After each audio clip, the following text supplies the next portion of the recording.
Hello everyone, this is Savita Acharya from Kendra Engineering College. In this video lecture, I will begin with Module 4, that is Behavioral Modeling. The main features of behavioral modeling is structured procedures, which includes initial and always blocks, and procedural assignments, which includes blocking and non-blocking assignment. So far, we have realized circuits using gate level modeling and data flow level modeling. In case of gate level modeling, the designer need to know the gate level circuit, right? And in case of data flow level modeling style, the designer need to know the flow of data from input to output. Okay, from input to output. So as the complexity of the digital design that you are realizing increases, it becomes tedious to the designer to have the gate level circuit or the flow of data from input to output. So here the designer should design or think at a higher level of abstraction. So there behavioral modeling comes to a rescue. So in behavioral modeling, the circuit is described in terms of the behavior of the circuit at an algorithmic level. So here the behavioral modeling style is very similar to C programming or any high level programming language, wherein you use high level programming constructs. So this is basically user friendly. Okay. The basic feature of behavioral modeling is structured procedure. So there are basically two structured procedures in behavioral modeling style, that is always and initial. Initial structured procedure you are already aware of, that is you have used this many a times while writing test bench for your lab programs. And always. Okay. So Verilog is a concurrent programming language, unlike the C programming language, which is sequential in nature. I would like to elaborate on this point a little more. Say, I said C is a sequential programming language. So what do you mean by sequential? Say C program, I have something like this, say the main function, and inside the braces I have the C program, right? The C code. Okay, so when you execute the C code, the execution starts from the first line. So first line is executed first, after that the second line is executed, after that the third one, and so on. It goes on in the sequential order, in the order in which you have written the program, unless it comes across a branch instruction or a function call.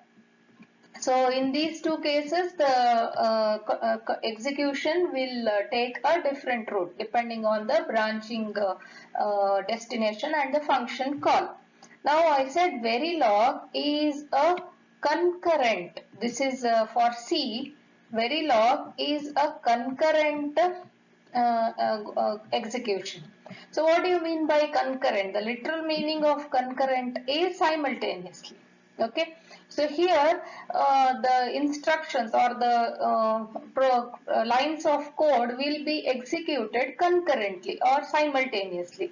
Now simultaneously means all the statements cannot be executed at once, right? So it follows this event driven simulation. Event driven simulation. Now what do you mean by this event driven simulation? Before that, what is an event? Event is nothing but a change in signal value. Whenever there is a change in any signal value, that is called as an event. I'll explain this with an example. Say I have four statements. Say A equal to B plus C, Y equal to A or D, Z equal to Y and B, X equal to C into D, multiplication. Okay, so first let B equal to let some event occur on B and C. Okay, so initially maybe before it came to this line, maybe B and C were 0 0. Now I have made B and C equal to 1. So there is an event occurring on the signals B and C because they have changed from 0 to 1. Okay, so whichever statement is having B and C on the right hand side will be executed. Say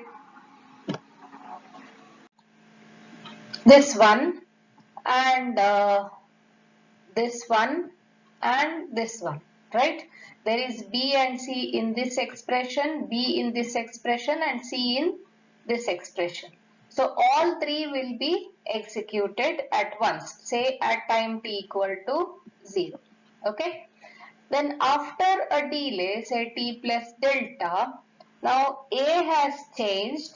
There is an event occurring on A, right? So whichever expression is having A is here, right? This will be executed at t plus delta. Now as a result of which there is an event occurring on Y. Okay. Now which is the expression that is having Y? It is this one. So say at t plus 2 delta, this expression will be executed. So it's a chain reaction. If there is any other expression which is having Z on the right hand side, then that expression will be executed. So this is called as event driven simulation. So, Verilog is a concurrent programming language unlike the C programming language which is sequential in nature. Activity flows in Verilog run in parallel rather than in sequence. So each always and initial statement represents a separate activity flow in Verilog. Each activity flow starts at simulation time 0. So this point I can explain better with an example in a later slide. The statements always and initial cannot be nested. Now this is very important. The statements always and initial cannot be nested. That is, you cannot have initial statement inside an always statement or always statement inside an initial statement. That is not allowed at all. Okay. We'll look into each of these structured procedures one by one. First, the initial statement.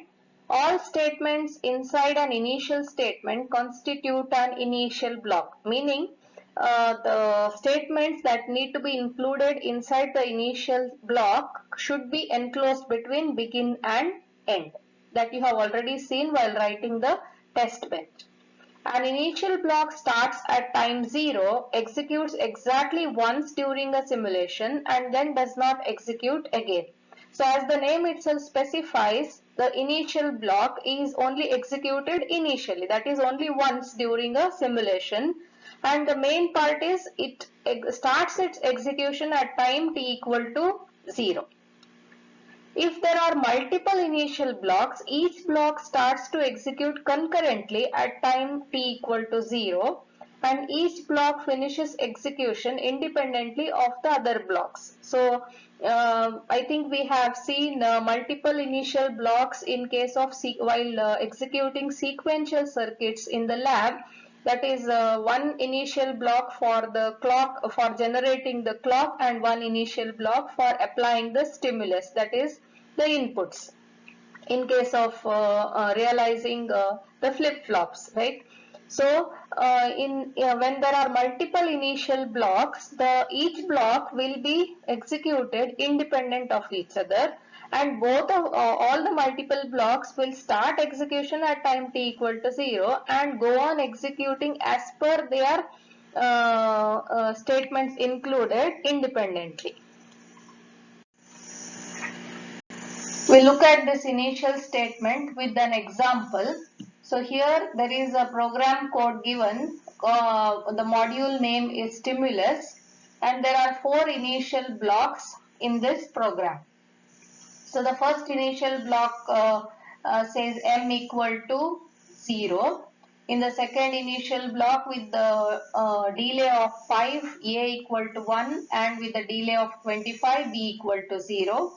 Third initial block x with the delay of 10, x equal to 0, and with the delay of 25, y equal to 1. And the last initial block, it's just with the delay of 50, it's finish system task.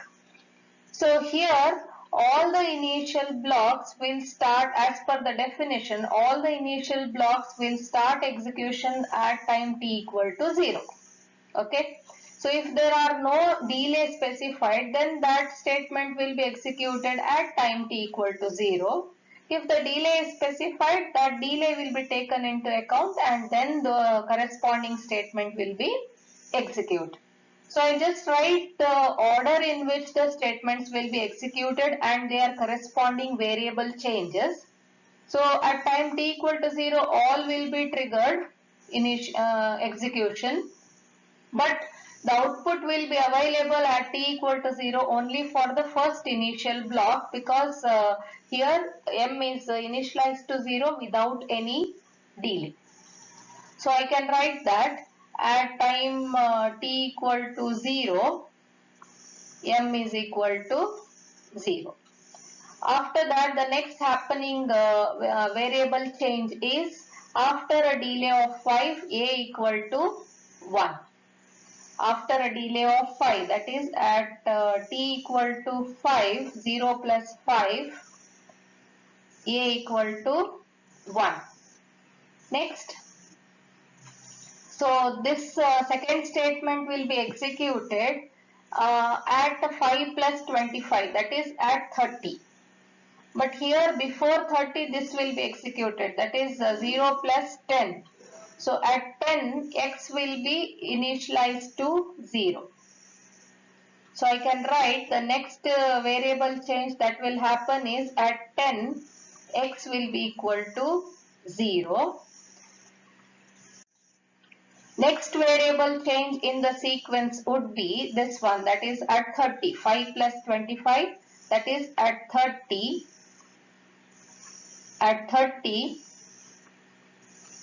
b equal to 0. Next variable change will be at 35. This is 10 plus 25, that is 35, y equal to 1. That is at 35 y equal to 1. And finally, so this initial block is done, this is done, this is done, and finally this initial block will be executed at 0 plus 50. So at 50 it will be finished.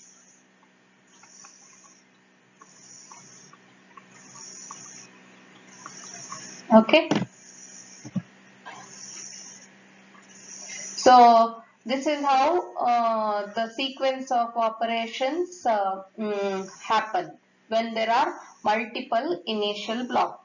So the moral of the story is all the initial block will start execution at time t equal to 0, and they will happen, the execution of the statements inside each initial block will be occurring independent of each other. Next procedural statement is the always statement. All behavioral statements inside an always statement constitute an always block. So as usual, the statements that need to be included inside the always block should be enclosed between begin and end. The always statement starts at time 0 and executes the statements in the always block continuously in a looping fashion. So unlike the initial statement, whereas in initial statement executes only once during a simulation, the always statement simulates continuously in a looping fashion. So this also starts at 0 but executes continuously.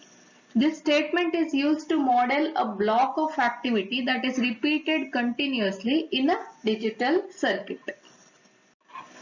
An example for a always block, always statement. So I have a module named clock generator, wherein I have an initial statement in which I initialize the clock to 0. After that, I have an always block where I say for every 10 time units clock equal to naught of clock. That is, for every 10 time units clock will be toggling.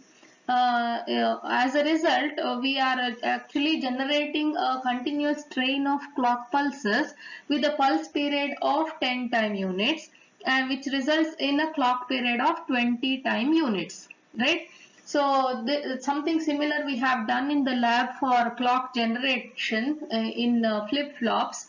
There we have used the forever statement.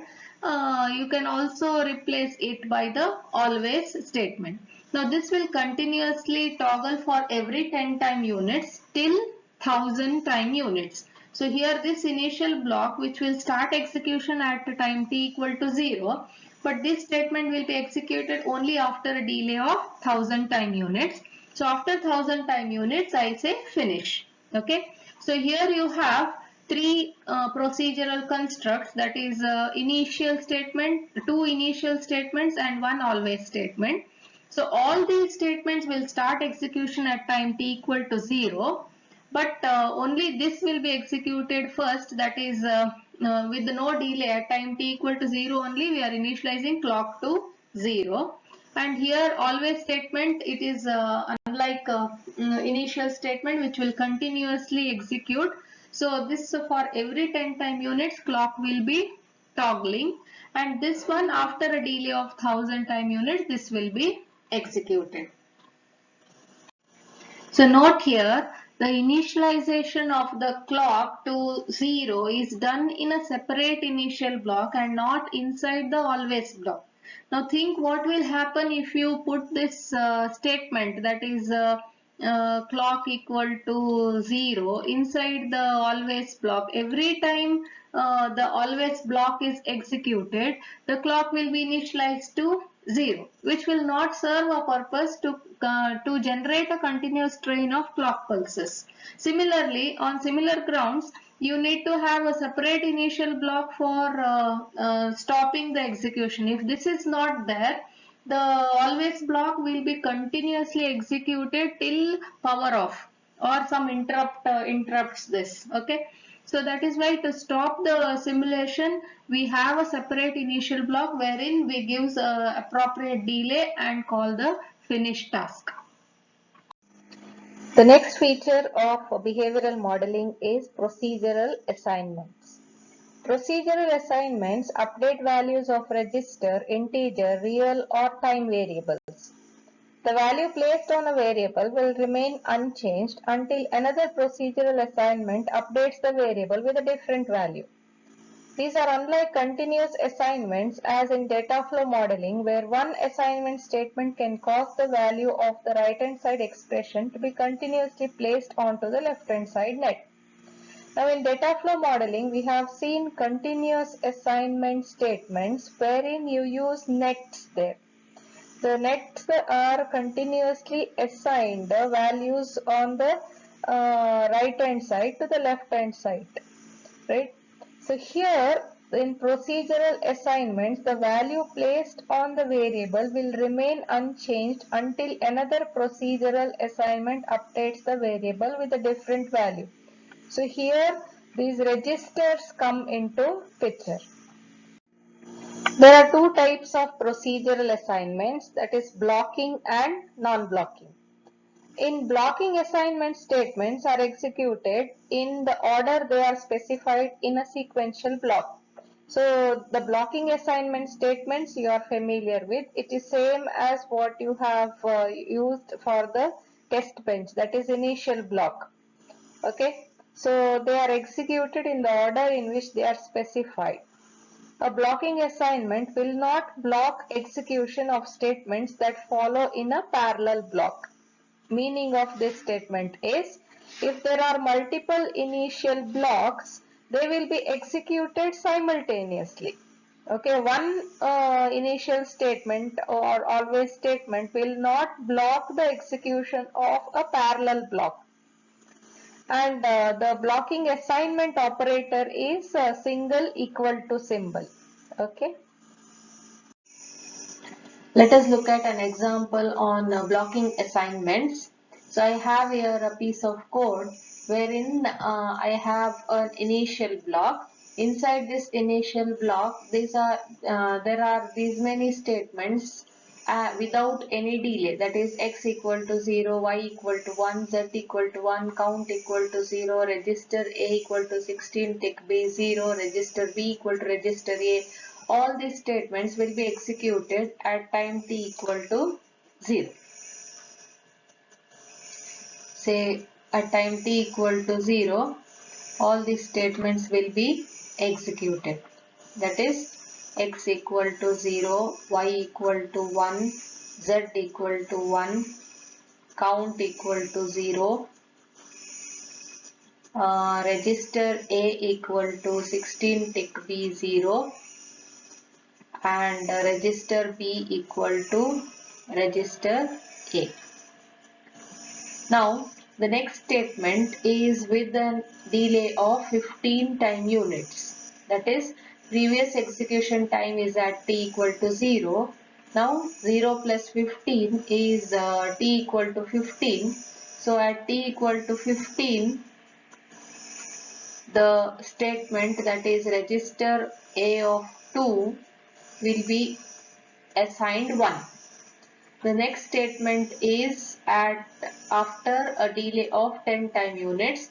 So previously it is at 15. 15 plus 10 is 25. So at t equal to 25, the next statement, that is register B 15 down to 13 is equal to XYZ. This is a concatenation of XYZ. The flower braces are the concatenation operator. The last statement is count equal to count plus 1. This does not have any delay. But these blocking statements are executed in the same order in which they are written.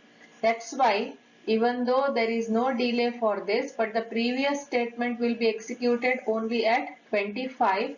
So count equal to count plus 1 will be executed at t equal to 25 plus 0. That is at 25 time units itself. The count will be incremented. So this is very similar to the test benches that we have written while realizing programs in the lab.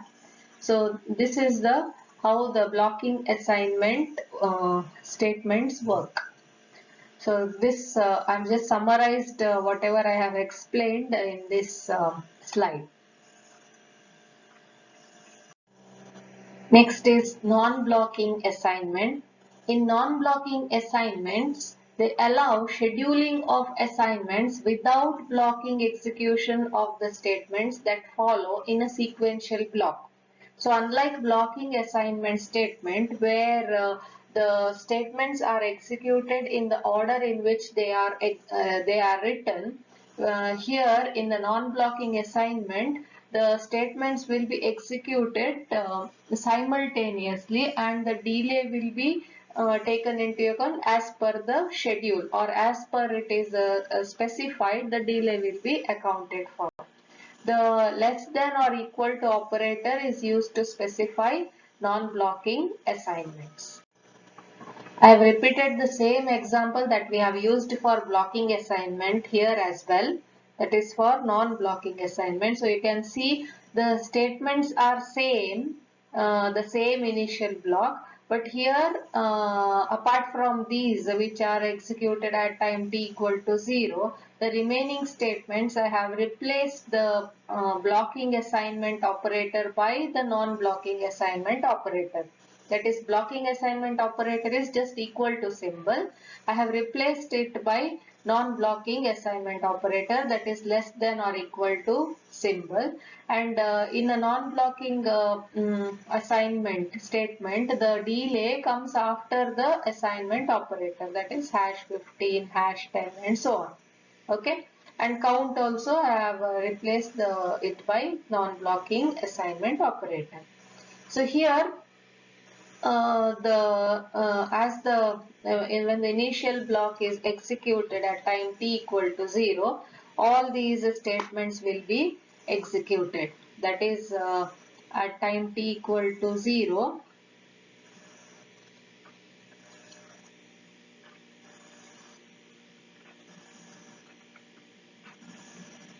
x equal to 0, y equal to 1, z equal to 1, count equal to 0, register A equal to 16 tick B0, register B equal to register A. All these statements will be executed at time t equal to 0. Now the next statement is executed at after a delay of 15 time units. So at t equal to 15, register A of 2 will be assigned 1. The next statement is executed after a delay of 10. So at t equal to 10,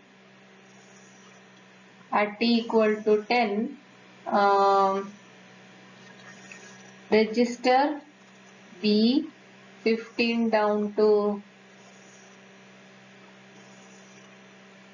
13 equal to XYZ concatenated is executed, and the last statement, that is count is executed without any delay. So with the non-blocking assignment, count will be executed at t equal to 0 itself. Okay, count equal to count plus 1. Now you can clearly see the difference between non-blocking assignment and blocking assignment. In case of blocking assignment, the statements will be executed sequentially, right? Statements will be executed sequentially. After this, the next, after that, the third, and so on, right? Whereas in case of non-blocking assignment, all the statements will start execution at time t equal to 0 itself, but they will be executed as per schedule. If any of the statements are scheduled to be executed after a delay, then that delay is taken into account. Otherwise, all the statements will be executed at time t equal to 0. Now let us look into an application of non-blocking assignments. I have a piece of code here where for the positive edge of the clock, the three statements will be executed. So always at pause edge clock, meaning or the positive edge of the clock. Pause edge is an keyword, it's an attribute and it identifies the positive edge of the signal that is associated with it. So this is the event. So for positive edge of the clock, the statements inside the always block will be executed, and there are three statements. Note here all the three statements are non-blocking assignments. Okay. So here as per the definition of non-blocking assignments, all the three statements will be executed at the same time, that is at time t equal to 0. That means the first statement is register 1 equal to #1 in 1. That means the value of in1 is read and it will be assigned to the left hand side variable, that is register 1, after a delay of 1 time unit. Okay.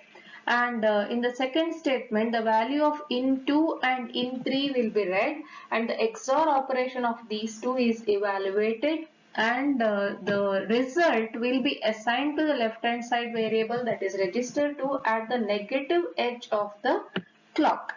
Similarly, register 1 will be read and it will be assigned to register 3 after a delay of 1 time unit.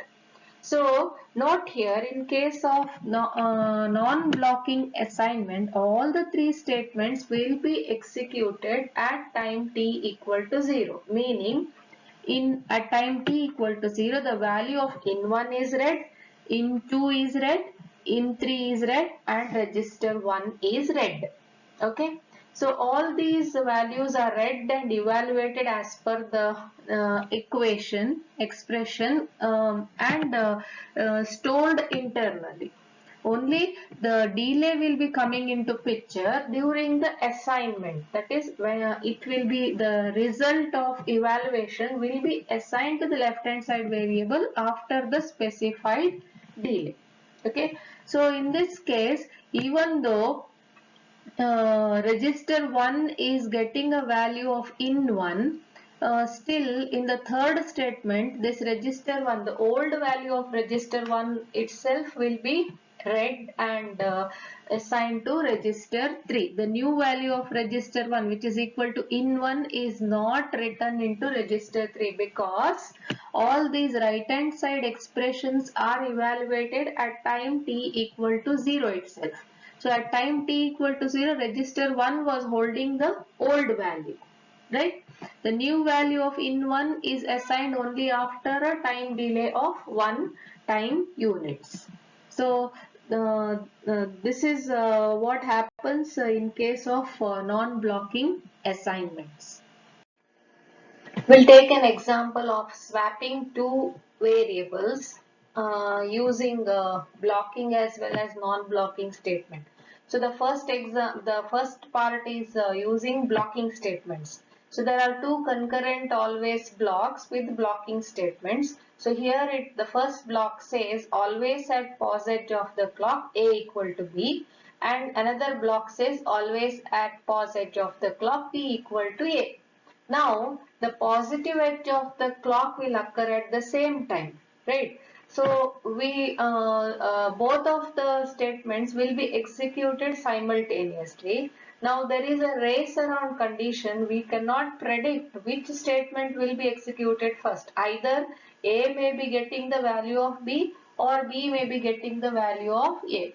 Consequently, the two values will not be swapped, but both the variables will be having the same value. Either both will be having the value of A or both will be having the value of B. This race around condition can be overcome using non-blocking statements. I have the same block using non-blocking statements here. Say always at pause edge of the clock A equal to B, and always at pause edge of the clock B equal to A. So in this case what happens is at the positive edge of the clock B is red. The B is red and stored, and A is red and stored, and this is assigned to the left hand side variable. As a result, this will swap the two values. A will be getting the value of B and B will be getting the value of A. So by separating the read and the write operation ensures that the correct swapping will happen. This is with non-blocking statements.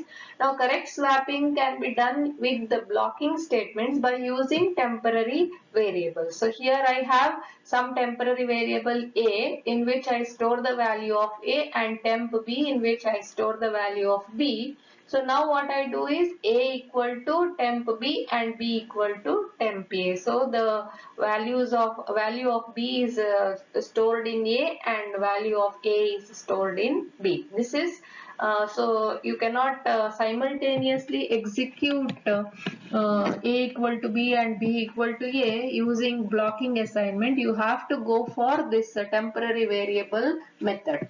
Whereas in case of non-blocking assignment, you can directly give A equal to B and B equal to A, because in non-blocking assignment, the read operation is performed, it is stored in a temporary variable, and then it is written, then it is assigned to the left hand side variable in what is called as the write operation. In this video, we have seen structured procedures and procedural assignments. In the next video, we will deal with timing controls. Thank you.